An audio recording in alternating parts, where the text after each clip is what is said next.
Hello guys, welcome to the channel, and tonight we've got a review of a classic giallo film directed by Mario Bava, and it is Blood and Black Lace. You can just about see the title on the screen. Yeah, Blood and Black Lace. This isn't the new release, this has just had a re-release from Arrow. This is the initial sort of first release in a steelbook, which is pretty cool. Comes with a nice sort of original picture inside. It comes with a booklet, which is really cool, and lots of essays and stuff in that. So this is a very early film of Mario Bava. I'm sure it's the 1960s this was made. Can't be sure. I'm not accurate on dates, so please don't correct me in the comments. I don't need it. If you do leave stuff like that in my comments, I don't reply to them. I just ignore them. But anyway, this is a fantastic sort of giallo film. And giallo films are kind of like the Italian's own sort of versions of slasher, if you like. They've got their own sort of but they're more sort of sexually orientated. Like this film is full of beautiful model girls and stuff like that, and the film is sort of based in this, that they're at this sort of I don't know if it's a hotel or just a really nice posh house, and it's a really stormy night, and we see a girl, one of the girls, going out to greet a guy outside, and they're talking about have you got any? Have you got any? And I'm sure they're talking about drugs, because drugs is found a little bit later into the film.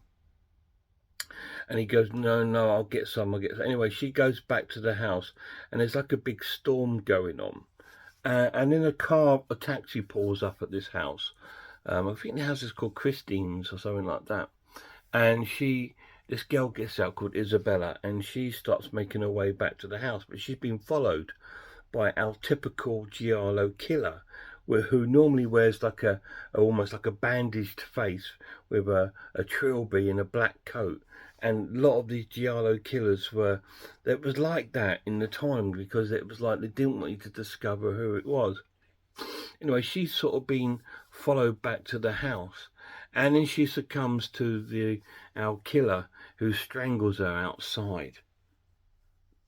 And we see her getting sort of strangled out in this rain and poor weather, and then he drags her away to sort of like hide her body.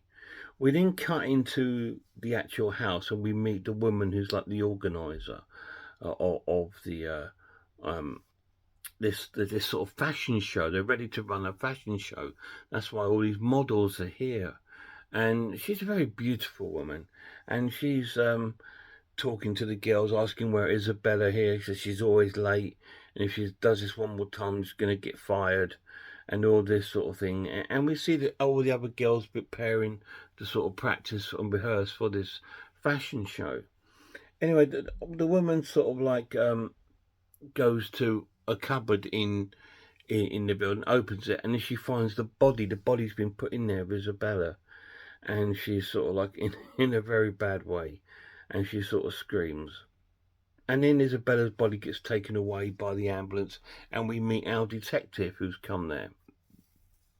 And this is where it sort of all turns into a who's done it, because he's questioning everybody, other models, the manager, the sort of like all these sort of different people, and people that turn up at the building, all being questioned, and all of them could be guilty and could be suspects. It's one of those sort of films. Like there was a guy that went out to fix the sign. He's also a suspect.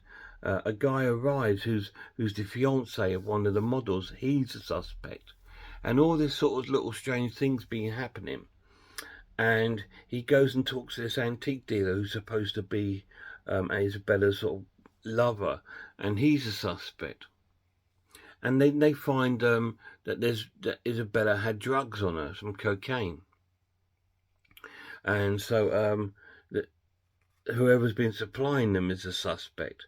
And so the investigator straight away is investigating and asking all these different people different questions. And there's one girl that's particularly upset about it, and he's questioning her and says, well, I was a flatmate, and she's a suspect because she seems to be the only one that's kind of upset about it. And so we have already in the first sort of 5 or 10 minutes of the film, we have about 9 or 10 suspects. And then we join back the following night when the actual fashion show's taking place, and we see people sort of clapping girls on the catwalk and things like that. And then they find Isabella's black laced dress that she was going to wear, but none of the models want to wear it because they think it's bad luck. But one of the models said, well, I'll wear it, I don't care anyway. So she goes, I'll wear it. So she puts it on and sort of parades it, and they check it out, and it goes, oh, there's something missing. It's a brooch. And he goes, oh, that is Isabella's own brooch. But it might be in one of the boxes. So they all go rooting through all these boxes looking for this brooch to put onto the actual dress. And the girl that's wearing the dress comes across the box with it in, but also in the box she finds Isabella's diary. She's kept a diary, and there's a lot of information in it. And in the camera pans at everyone, all looking at this diary because again they're all suspects. And the woman who the organizer says, well, we should give this to the police really. And the girl that found it says, well, look, if you don't mind, I'll have it back and I'll give it to the police tomorrow. She goes, very well, gives her it back. And she goes and puts it in her black handbag. And we see everyone watching her, seeing where she's putting it and stuff, and following her with their eyes. And then she goes, takes her handbag and walks towards the catwalk and puts it down in front of the catwalk. And we sort of focus on the bag, and we see things going on behind the bag sort of thing. And we see people walking past it. We see people looking at the bag and watching it. And she goes and does her little shenanigans on the catwalk. And then she sort of comes back afterwards. And it doesn't appear to anyone's touched the bag at this point. And then she goes to make a phone call. And so that's all I'm going to tell you, the synopsis. So, is there anything in this diary that tells us about who's killed Isabel? Or is one of these people, the suspects, the killer? Are there going to be any more victims? Is this black dress cursed? Is there anyone that puts it on gets killed? Is it something to do with her diary? Is it something to do with the brooch? You have to watch it and find out. What do I think about Blood and Black Lace? It's an incredible giallo film. It's one of the better ones because it's so Italian. The music is very sort of Italian jazzy, and it's got that 1960s feel about it. It's got that very sort of debonair, posh, sort of rich, extravagant sort of flair about it. And it's wonderfully filmed. Mario Bava went on to do some slasher films. He did A Bay of Blood and things like that. But this is an absolute top-notch giallo film. Not a huge giallo fan. In fact, saying that, over the past 12 months, I've been really getting into them. So if you can recommend some great ones, let me know them down below. Because I'm really getting into sort of like the giallo films, because I just love that whole culture of it, and that Italian sort of culture, and the music around the film, the way that the stories are sort of filmed. and I know they're quite similar. A lot of them are the same sort of killer types with black gloves or white gloves with a switchblade or whatever it is. They're all quite similar, but I do like that, because I think that's kind of cool, because it's like a trademark for a giallo film, and I really enjoy it. Now, the pluses of this film in this edition.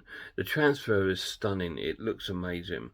They've done a 2K restoration on it, and it looks really, really cool. They have just released a 4K edition on Arrow, but I haven't brought it because it's about £35. And I'm not long picked this up. I picked this up in CEX, and it's in fantastic condition. And I got it for about, I think about between £12–15. So, you know, and it's really, really cool. The film's not in there because it's in my player. I've just finished watching it, so I haven't had a chance to take it out yet. And it's a really, really cool. So that's your classic sort of killer, you see. and it's really, really cool. It's a really good film. Highly recommend it. It's quite well acted. You know, it is cheesy, of course, but that's the other charm of the film. And it's really, really excellent. Beautiful costumes. Story's good. It's got some gore in there. Not over the top, because this is, you know, not just about... Oh, so sorry, guys. I'm just so tired today. I don't know why. I've been asleep this afternoon. It's got some gore, but it's not as, you know, gory as like a sort of Italian sort of horror film, like a Argento or things like that. But it does have some nice gore and killings in the film, so it's definitely worth watching for that. So I'm going to score the film an awesome watch and give it a 9 out of 10. It's a great score for a great film because it's one of the best giallo films I've seen anyway. Absolutely, really, really love it. Blood and Black Lace, 9 out of 10. Any of you guys seen it? If you have, let me know down below what you thought of it. It's a really good film, and I mean, it is of its time, but that's why I like it, because you've got to think these were pre sort of slasher films and stuff, and they've all got that sort of like almost Agatha Christie sort of whodunit sort of film, because you've got all these suspects, like a Sherlock Holmes almost sort of thing. But then you've got that added horror element to the film, which brings it out even more and gives it a dark sort of feel about the film and atmosphere. Brilliant film. If you get a chance to pick it up, I highly recommend it to you. Guys, till my next video, check out some horror channels. Check out the Horror Geek, Man v Film, RS Design, Pizzlewell. I'm the Ice Lord, Cat watches horror movies. And of course, a massive shout out to my lad. Hope you're doing well, mate. Until next time, look after yourselves, look after one another, and I really hope I'll see you all soon.